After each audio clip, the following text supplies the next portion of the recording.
Connie Willis, the podcast. Taking you into new ways of thinking, even providing answers to questions you've often pondered.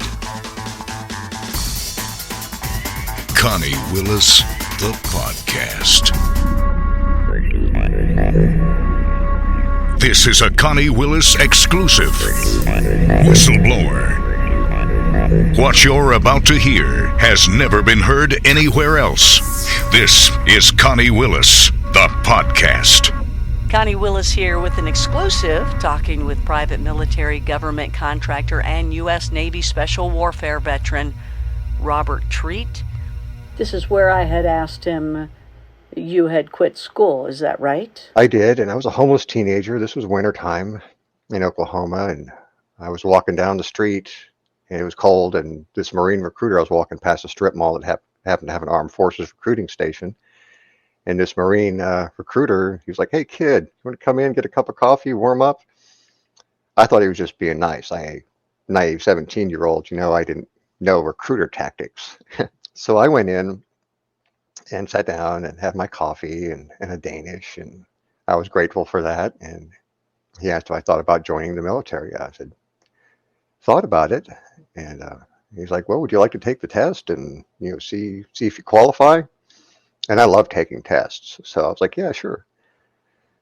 So I took the test, the ASVAB they called it, and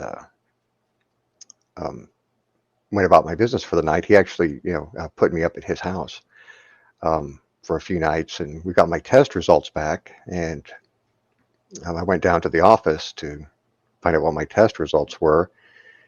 And he told me that I had to wait, that a senior chief from the Navy was coming to see me. So I'm like, "Oh, okay." Didn't think anything of it. And the senior chief, he walks in, his khakis, and he informs me that the Department of the Navy was taking my recruitment away from the Marine Corps because my test score was the highest they'd seen since the Vietnam War.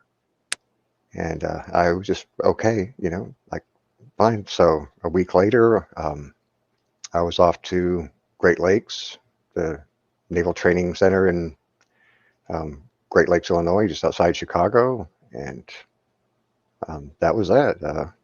Never regretted not being a Marine. This is a Connie Willis exclusive on Connie Willis, the podcast. I loved taking tests. I didn't really need to study in school. Being in class seemed like a redundant waste of time. Just give me the information and let me take the final. So my whole life, I always aced, or nearly aced, every single test I ever took. When I was 10 years old, I took my first IQ test, scored a 188 at 10 years old. And then at 12 years old, I retested it to 12 on an IQ test. I had asked him what was the norm at that age, and he replied, I don't know, probably between 80 and 100.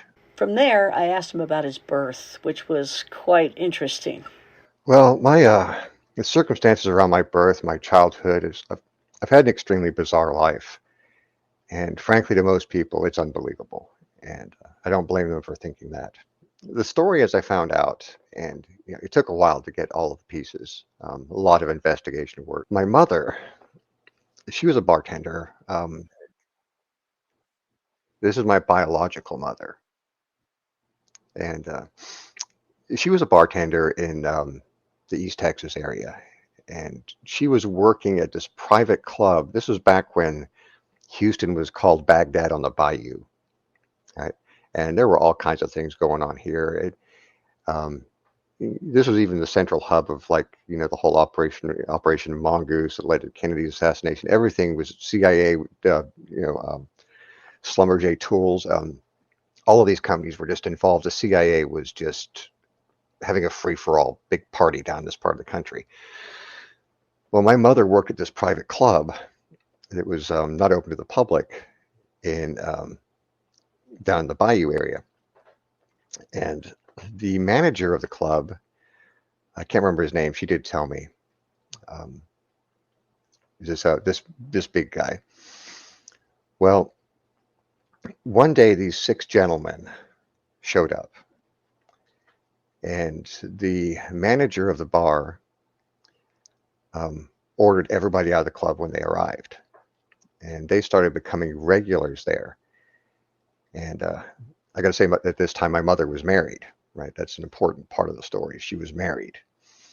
But these 6 men, they would come in and they would pull up in this big black limousine. They were always together. And when their car arrived at the club, everybody in the bar had to just stand up and leave. Don't finish your drink. Don't ask questions. Don't say a word. Get up, get out immediately when these guys show up.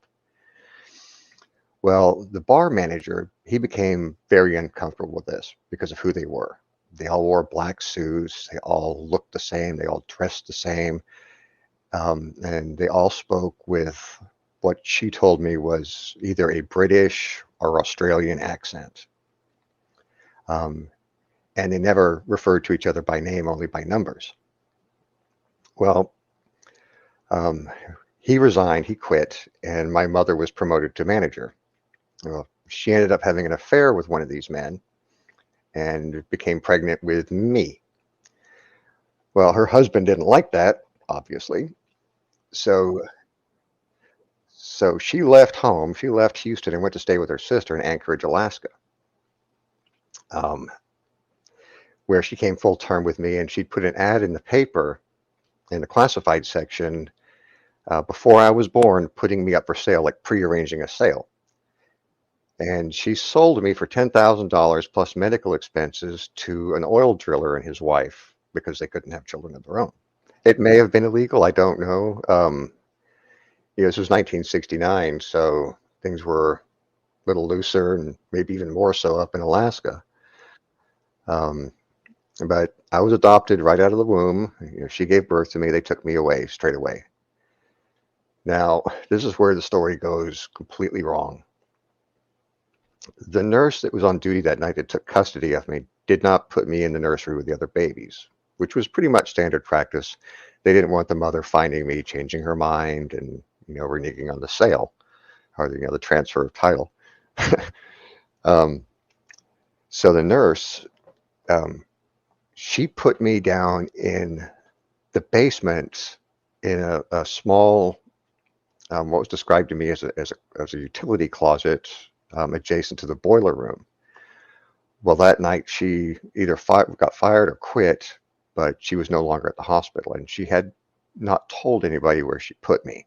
And it was, they didn't find me for 4 days. So the first 4 days of my life, literally from birth to day 4, I spent in this closet. No food, no light, nothing. The fact that I survived is pretty incredible. And they finally found me when they heard me. They heard screaming coming from the basement, and that's how they located me. And then I was given immediately to my adopted father and his wife, my first adopted mother, and whereby we promptly left the country and moved to Sliema, Malta. And that event, that experience, has colored my life in so many ways. Like, even my relationship with food is not normal. I barely eat. And when I do eat, it usually upsets me, upsets my stomach. So I usually still, only to this day, eat maybe once a day, once every 2 days. I don't have a large need for fluids. I don't have a large need for sleep. And I can operate for extended periods of time without any of those things. I asked Robert about Malta. Malta is a small island in the Mediterranean, near Gibraltar, and Malta has a huge history, which I learned as an adult. Obviously didn't know that as a baby, but there's a lot of history, like the cart ruts, and ancient, very very ancient structures that really predate what the academia sees as the foundations of civilization. These structures predate that by hundreds or thousands of years. I asked Robert about his father, how much he knew about him. All I really know about my adopted father, and so many things about him are very curious and suspect, was he was an oil driller, primarily offshore driller, but he drilled a lot of wells offshore, and it took us to places all over the world, Malta, Iran, Saudi Arabia, Jordan, UAE, Borneo, Norway. We moved around, every 6 months to a year. So living that kind of childhood, we lived in places where they didn't like Americans at all. So I used to joke that I've been beaten up in more languages than I care to count. Right? We lived in Africa when I was about a year and a half old, and that was the age when you're learning how to speak. And when we lived in Africa, we lived in Kenya, about four days from the nearest decent-sized town. And we had 2 indoor houseboys and 2 outdoor houseboys, and I was always outside hanging out with the outdoor houseboys. So really my first adopted mother said my first language was actually Swahili, not English. I don't remember a word of that to this day, but probably if I took a class on Swahili, it would come back. But she told me they used to use me as an interpreter when the local tribe would come around looking for food. And it was actually that tribe that saved my life when I came down with a fever of 103. My mother was home alone. My father was away for 6 months at a time, and it was one of those tribal guys that threw me in her Jeep and drove off with me to the nearest hospital. And by the time he got me to the hospital, my fever had broken, so there was no need. But yeah, and it turns out in another strange coincidence, and my life is full of these weird coincidences. The area where we lived in Kenya was the same area where Barack Obama's family were later. That school he attended there.